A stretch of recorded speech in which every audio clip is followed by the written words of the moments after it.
Tutorial para actualizar el centro escolar cuando cambias de centro. Si has cambiado de centro escolar, actualiza tu perfil.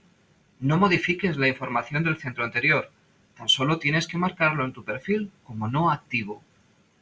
Primero, accede a tu escritorio personal eTuning Live a través de www.etuning.es o www.etuning.net.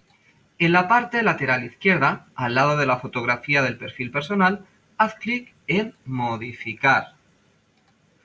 En la ventana Mis centros escolares, haz clic en ¿Sigues trabajando en este centro escolar? No.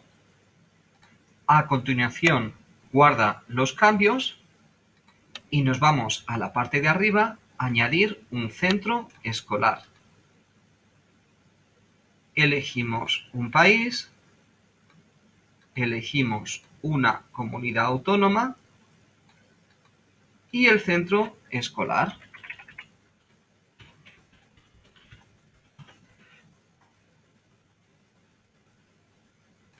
Rellenamos los datos, cargo o función que desempeñas, enseñanza que ejerces y a continuación nos aparece un formulario, idea de proyecto,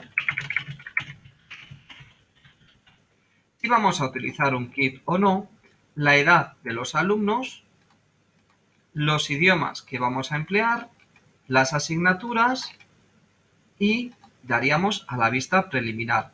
Si todo está bien, hacemos clic en enviar. Y por último, comprueba que el nuevo centro escolar aparece asociado a tu perfil. Otra opción que nos podemos encontrar. Si al hacer la búsqueda no encuentras el centro, haz clic en ¿No encuentras el centro que buscas? En este caso nos aparecerá también un formulario que deberemos rellenar y un apartado sobre información general. Esta información general hay que rellenarla con los datos del centro escolar.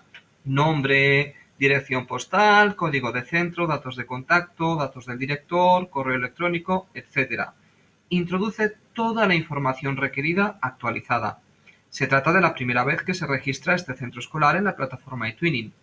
Después de darle a la vista preliminar, no te olvides de hacer clic en enviar. Como observación, debes tener en cuenta que el sistema distingue entre mayúsculas y minúsculas, con tilde, sin tilde, y no respeta el orden alfabético, por lo que, por ejemplo, Málaga aparecerá detrás de la localidad Molinos. Esto hay que tenerlo en cuenta cuando se suben las localidades ya inscritas. En un primer intento puede parecer que no está el centro registrado, pero en realidad sí que está.